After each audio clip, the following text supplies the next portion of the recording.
Jour 3700 quelque chose de confinement. Il me semble que ça avait commencé en 2020, quelque chose comme ça.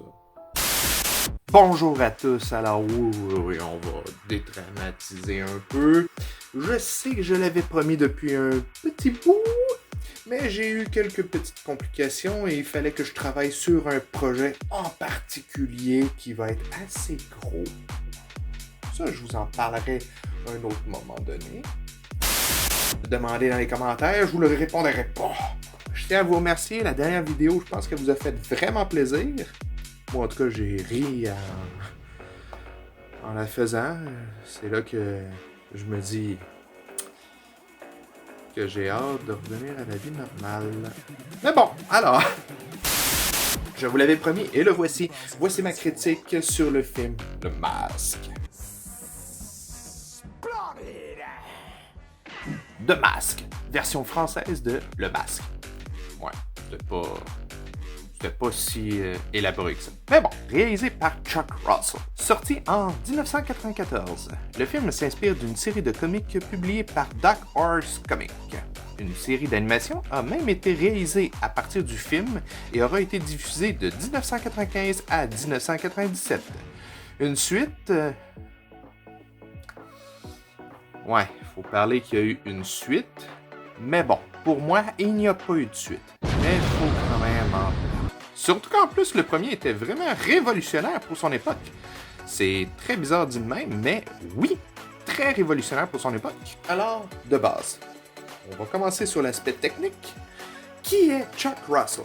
Le réalisateur qui a amené le projet jusqu'à sa réalisation complète. En résumé, notre ami Chuck... Oui, c'est un réal, mais il n'a pas fait tant de films que ça. Un de ses plus gros succès, avant Le Masque, était Les Griffes de la Nuit 3. Autrement dit, Freddy Krueger et les enfants guerriers, les guerriers de la nuit,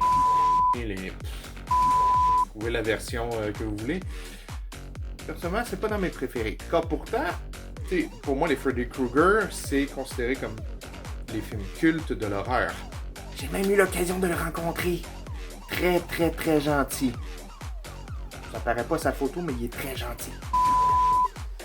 Notre ami Chuck réussit à convaincre la société de production New Line Cinema et Dark House Entertainment de pouvoir faire une association et réaliser le film Le Masque. Avec un budget modeste de 23 millions... Oui, c'est mes notes qui sont parties. 23 millions, pour l'époque, c'était très immense pour un film dédié pour la famille. Ce qui est très contradictoire, surtout qu'on connaît les origines du masque. Parce que de base, c'est inspiré de la série du même nom, qui était publiée par Dark Horse Comics. Et Dark House Comics, c'est pas pour rien que c'est eux qui faisaient ça, parce que c'était très dark comparé au film. Quand on dit que dans la bande dessinée, notre personnage principal, vêtu de son masque légendaire, tuait, de façon horrible, ses ennemis. Et même des fois de pauvres citoyens.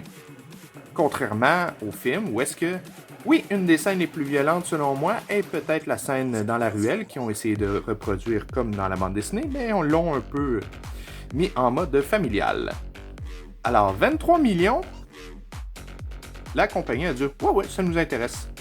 Mais après ça, quand ils ont présenté probablement le reste de son idée, j'imagine juste comment il a dû présenter ça.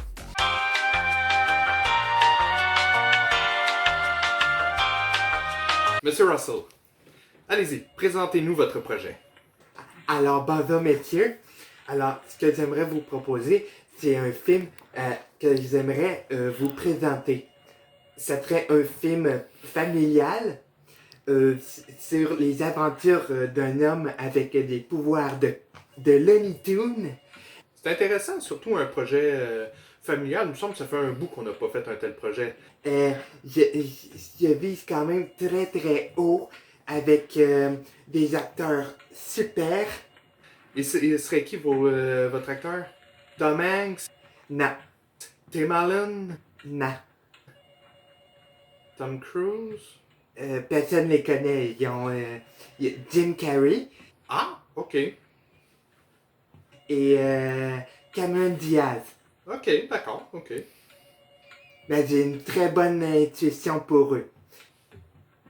Ouais, ça va être 23 millions. 23 millions? Ouais, c'est ça, c'est le stagiaire, hein?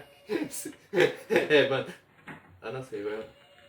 Alors ouais, c'est peut-être comme ça que je vois un peu la première rencontre. Il a co-écrit le scénario pour que le personnage principal ressemble à Jim Carrey, avant même de lui avoir présenté le projet. T'imagines si Jim Carrey avait dit « Non, ça m'intéresse pas ». Qu'est-ce qu'il y a, Emilio? T'as peur que je sème la merde, hein? C'est là qu'on se dit une chance qu'il a accepté. Sinon, sur le résumé du film, pour ceux qui n'auraient pas vu ce film, l'histoire raconte les mésaventures de Stanley Ipkiss, qui est un banal employé de banque. Un soir, il trouve un masque ancien doté de pouvoirs surnaturels, révélant et exagérant la personnalité de son possesseur. Plus tard, on découvre que c'est le masque de Loki. Oui, c'est Loki. Oh oui. Oh oui.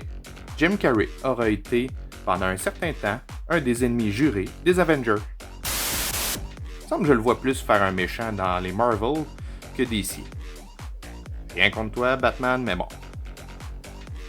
Donc, je croyais plus en Double Face dans ce moment-là. Mais bon, les avis sont partagés.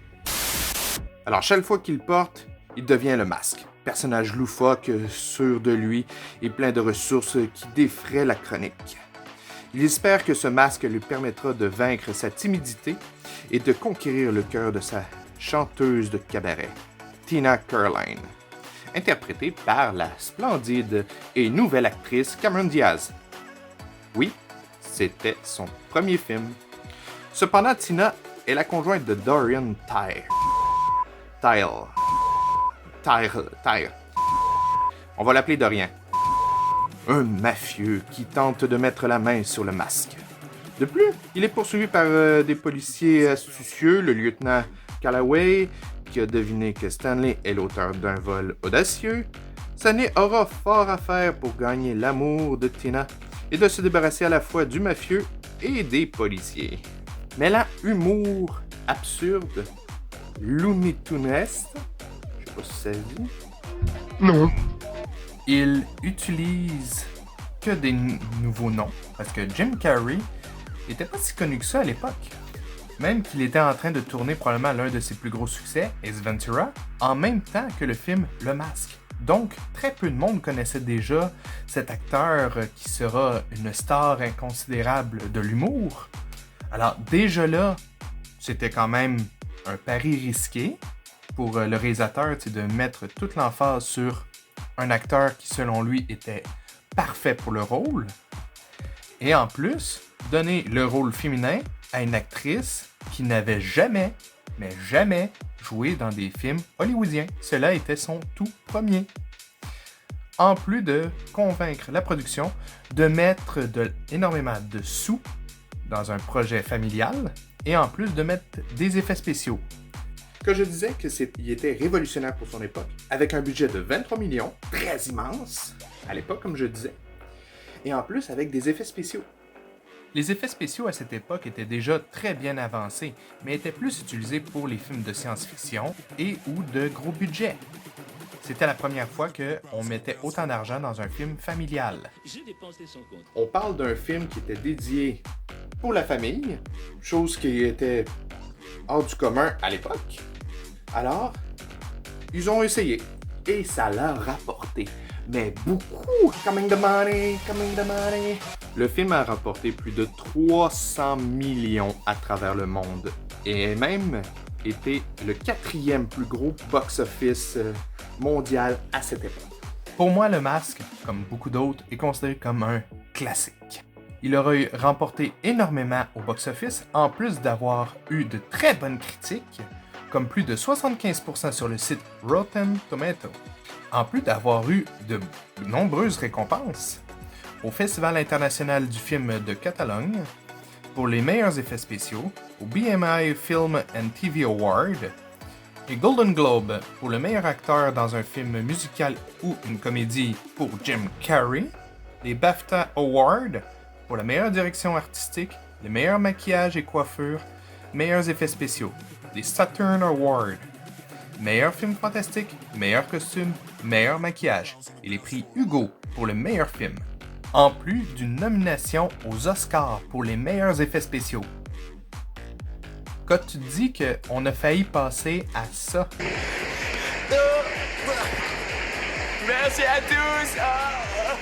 Oh, chérie, vous m'aimez, chérie, chérie.